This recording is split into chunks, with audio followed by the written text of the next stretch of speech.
ಕಾಂಗ್ರೆಸ್ ಸರ್ಕಾರದ ವಿರುದ್ಧ ಜೆಡಿಎಸ್ ಈಗ ಸಿಡಿದೆದ್ದಿದೆ. ಜೆಡಿಎಸ್ ಕಡೆಯಿಂದಲೂ ಕೂಡ ಪ್ರತಿಭಟನೆ ಆಗುತ್ತೆ.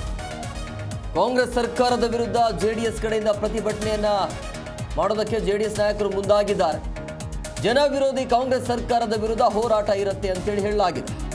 ಏಪ್ರಿಲ್ 12ರಂದು ಜೆಡಿಎಸ್ ಕಡೆಯಿಂದ ವಿಧಾನಸೌಧ ಚಲೋ ಇರುತ್ತೆ. ಕೇಂದ್ರ ಸಚಿವ ಎಚ್.ಡಿ.ಕೆ ನೇತೃತ್ವದಲ್ಲಿ ಈ ಒಂದು ಪ್ರತಿಭಟನೆ ಆಗುತ್ತೆ. ಇದರ ಬಗ್ಗೆ ಎಕ್ಸ್ನಲ್ಲಿ ನಿಖಿಲ್ ಕುಮಾರಸ್ವಾಮಿ ಮಾಹಿತಿಯನ್ನು ಕೊಟ್ಟಿದ್ದಾರೆ.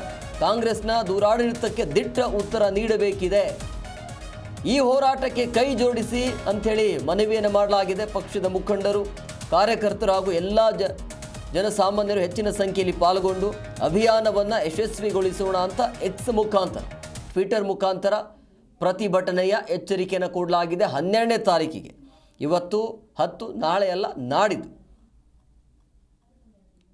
ಸೊ ಕಾಂಗ್ರೆಸ್ ಸರ್ಕಾರದ ವಿರುದ್ಧ ಒಂದು ಜೆಡಿಎಸ್, ಮತ್ತೊಂದು ಕಡೆ ಬಿಜೆಪಿಯಿಂದ, ಸೊ ಎರಡೂ ಕಡೆಯಿಂದ ಪ್ರತಿಭಟನೆ ಅಂತೂ ಜೋರಾಗಿರುತ್ತೆ. ಸೊ ಈಗ ಅಧಿಕೃತವಾಗಿ ಘೋಷಣೆ ಮಾಡಲಾಗಿದೆ, 12ನೇ ತಾರೀಕಿಗೆ ವಿಧಾನಸೌಧ ಚಲೋ ಇರುತ್ತೆ, ಅದು ಕುಮಾರಸ್ವಾಮಿ ಅವರ ನೇತೃತ್ವದಲ್ಲಿ.